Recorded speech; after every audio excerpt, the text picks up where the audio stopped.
In this video, I'm doing a casual little watercolor sketch inspired by my days helping with the annual olive harvest on a family friend's farm in Tuscany.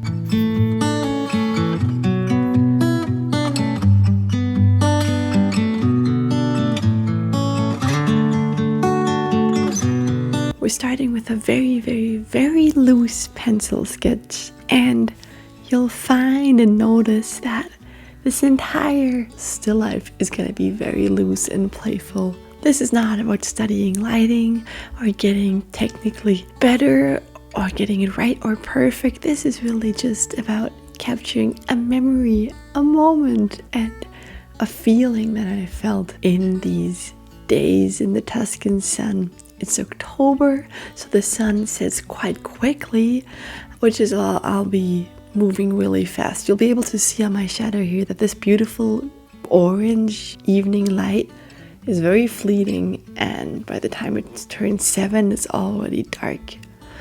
So moving on to watercolors already, starting with a beautiful warm ochre and burnt sienna mixed together. Lots of ochre in this one though to keep it nice and warm, because as you can tell in my reference picture, that's what this little bowl really lives off of. It's already naturally warm, and then the sun made it pop even more. So I'm really trying to maintain that warmth. I am leaving that little speck of white in the corner because that'll be the highlight, and I'm trying hard to remember to not paint over that on accident later on. And I'm watering down the ochre a little bit on the outside of the bowl because there you'll see it's a little bit more desaturated. Oh, and mix some magenta into here as well. It's time to move on and mix the color I'm most excited about in this still life, and that is that beautiful gray and purplish bluish leaf color. I just love the variety of saturation and color a simple green leaf can hold, and especially these olive leaves, these elegantly shaped beautiful olive leaves. They're so elegantly gray and desaturated. I just had so much fun mixing that. So like I said, there's some midnight green in here and some purple and some ultramarine, and then I'm adding a ton of water to keep it really light and desaturated. Usually I would start with the lightest thing when doing watercolors, which would have been the leaves, but in this case I wanted to get the warmth of the bowl down first because, like I said, I am racing against time here with the sunlight changing.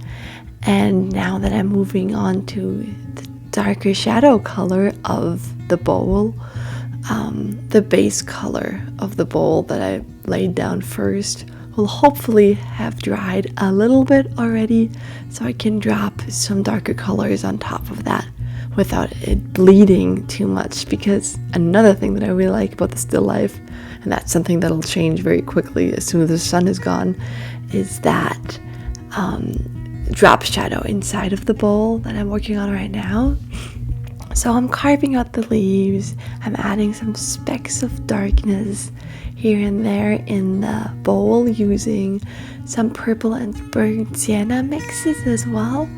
I noticed that the right side of the shadow in the bowl is a little bit cooler, and on the left side it stays a little bit warmer. I guess that's just the warmth bouncing around and the sunlight hitting it from the other side. So I'm trying to keep the value the same, but darkening it with some coolness on the right. Now moving on to the first layer of darkness on the leaves. There will be a couple because there's just a bunch of subtle value shifts on these leaves, but I'm starting with a darker green, darker purple mixture, dropping that in here and there. I am intentionally trying to be playful and stay loose when coloring in these leaves. As you can tell, I'm leaving specks of white here and there. I'm not coloring it in perfectly. I'm not trying to get the shapes absolutely correct here, because that's just not what I want to be focusing on this one. I want it to look bouncy and playful and loose, and I want to look like I had fun, which I really did. I'm also trying to kill time while coloring in these little leaves here and the stems of the little olive twig, just so that the bowl color dries a little bit more, so that I can play around with that more a little bit later. And here I'm mixing some, of course, olive green and lemon yellow together to drop in the base color of the green olives in the bowl. The olives that we harvested were both this beautiful, bright, vibrant green, which is very typical for Tuscan olives, but also dark purplish, bluish colors. And the same tree will grow both colors, and sometimes there will be a gradient between the two. So it's just really fun to paint gradients with watercolors in general. I would not know how to get that transition in gouache, for example, but with watercolors I can just have them intentionally bleed and work into each other. I'm leaving another speck, another little highlight speck here on the olive, as you can tell. And later on I'll actually try to drop in some cool skylight in this as well. Here you can see that I'm actually daring to put some shadow colors in the still wet olive green color. I'm just letting that bleed, just for that gradient that I mentioned earlier. And now I'm trying my best to add some skylight in that highlight, because the olives reflected the blue sky over me, and that was a really cool effect. But that one is obviously hard to get in watercolors, especially if you are on a little bit of a time crunch. But also if you're not on a time crunch, that's just always hard. Yeah, moving back to another leaf layer. The colors on the leaves kind of dried now. It was my luck that it was kind of a windy day, so it dried quite quickly. But also you can tell that the sun is gone by now. You can tell by the drop shadow of my hand while painting, I think. So at this point I'm kind of guessing what the colors do, what the lighting did when I started. I didn't have the reference pictures that you guys can see here, so I'm kind of guessing. But I did remember that the shadow inside of the bowl was way darker than the way it grayed here, so I am just tracing over that one again, trying to not lose as much of the looseness and playfulness of the first layer. It's very easy to lose while noodling, but I also want to have the values be somewhat correct. Right now it doesn't really look like shadow and light in there, so I'm darkening the drop shadow inside of the bowl, which was supposed to be kind of the star of the show initially.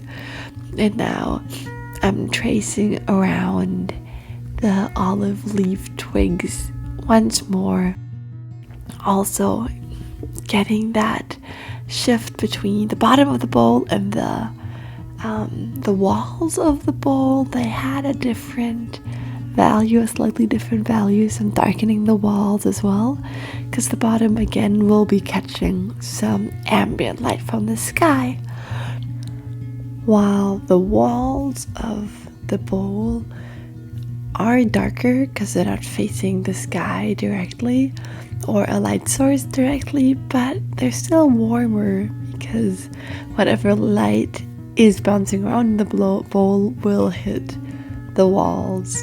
And that's why I'm adding some more burnt sienna and magenta to the walls, because it's tempting when I darken them to make them cooler as well, just because purples and blues are a wonderful way to darken this red, but obviously that'll turn them cooler. Anyways, here's me adding little specks of shading here and there on the leaves, also on the olives in the bowl again to give them some more shape. I am really just doing some guesswork here because, like I said, I don't have the same lighting scenario in front of me that I can reference anymore. I'm carefully dropping in whatever I think is needed and stopping before I go too far, because as I think I've mentioned a couple times before, the noodle stage that I'm in right now, it's hypnotic, it's fun, but it can also cause me to lose the looseness that I have and the joyful playfulness in the beginning that I had. So I'm very carefully dropping in some super dark occlusion shadows in the end, some specks of warm shading here and there in the end, but being really intentional about when I'm stopping, because I don't want to lose what I already have. So here's me dropping in hints here and there, just some lines around it, because I always feel like this gives it some life, makes it look animated, which I guess you can tell my background as an animator there, but I started doing that and it's always been really fun. And I'm writing Erster Tag Olivenernte around it, which is German for the first day of olive harvesting, doing final touch-ups, and this is it.